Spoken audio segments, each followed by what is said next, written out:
اس ایک کاغذ کے ٹکڑے کی بنیاد پر بھارت نے خود کو مظلوم ثابت کر کے اقوام متحدہ میں وہ گیا اور انہوں نے پاکستان کے خلاف ایک اپنی لابیزم کا فائدہ اٹھاتے ہوئے ایک اسٹرانگ کیس رجسٹر کیا.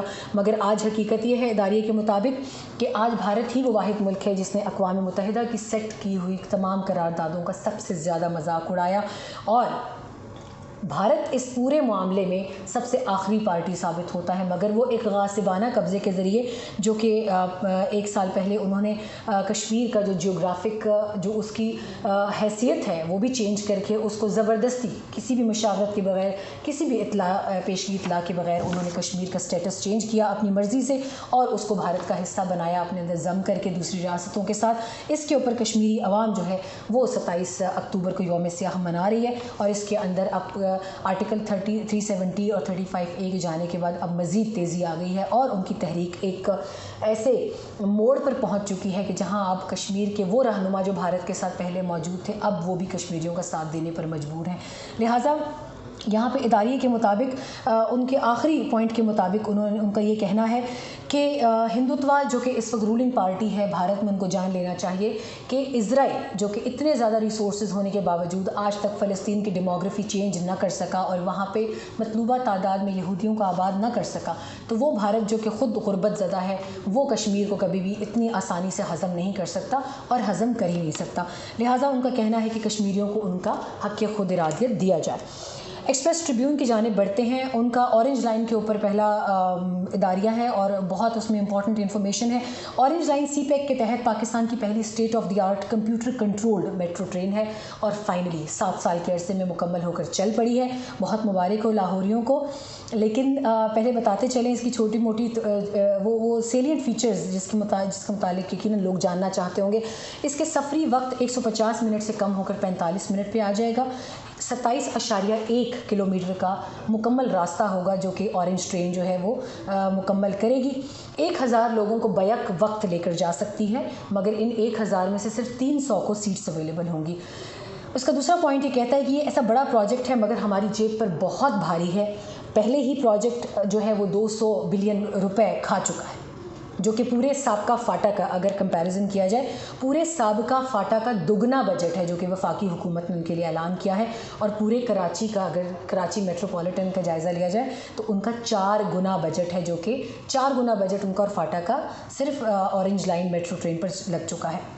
پوائنٹ نمبر 3 کہتا ہے کہ اس پروجیکٹ پر 12 بلین روپے کی سالانہ سبسڈی دینا پڑے گی.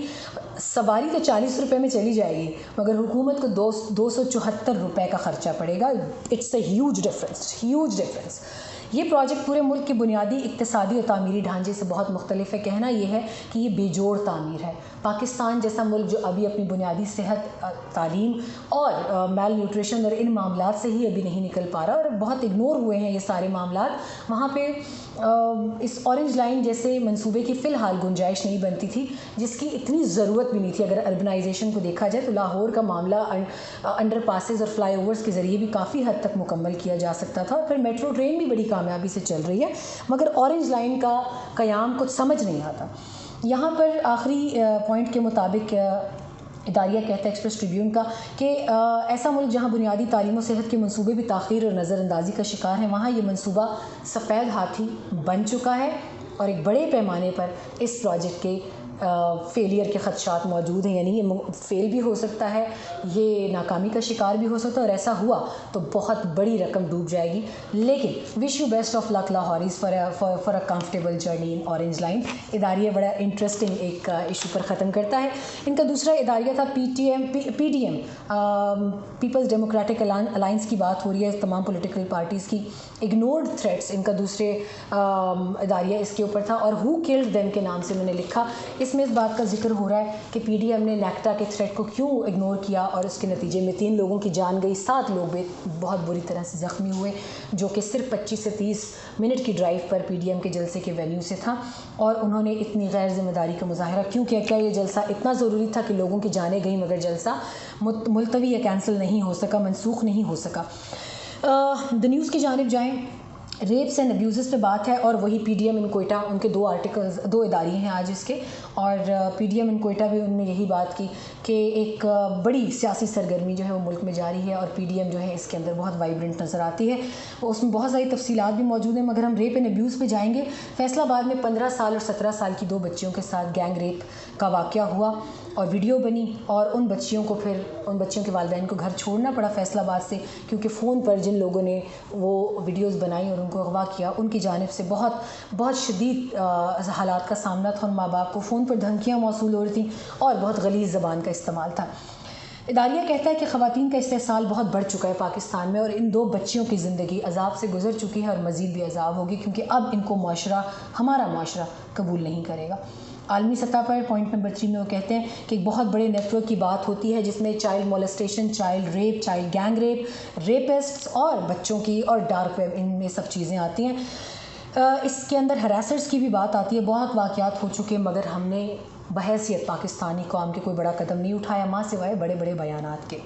یہ بھی بات بالکل ٹھیک ہے، اقتدار کے لوگ سزاؤں کی بات کرتے ہیں، مگر عورت اور وہ بچہ جو اس ظلم کا شکار ہوتے ہیں وہ سزائیں نہیں چاہتے، وہ یہ چاہتے ہیں کہ اسی وقت انصاف ہو، انصاف کی بنیاد پر وہ سزا ہو اور ہمارے سامنے ہو۔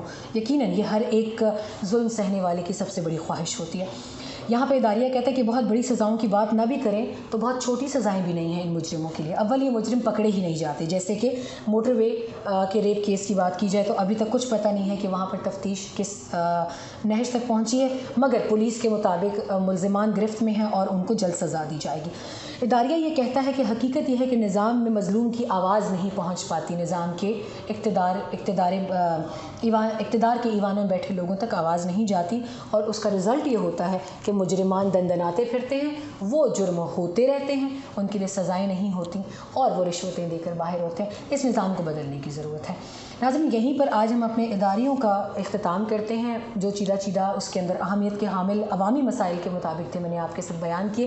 کل دوبارہ آپ کی خدمت میں حاضر ہوں گے اور اداریوں کے ساتھ کہ ہمارے اخبارات حکومت کو کیا سجیشنز دیتے ہیں۔ اپنی رائے بھی ضرور دیجیے گا، سبسکرائب کرنا نہ بھولیے گا، اور مجھے آپ کی رائے کا انتظار رہے گا۔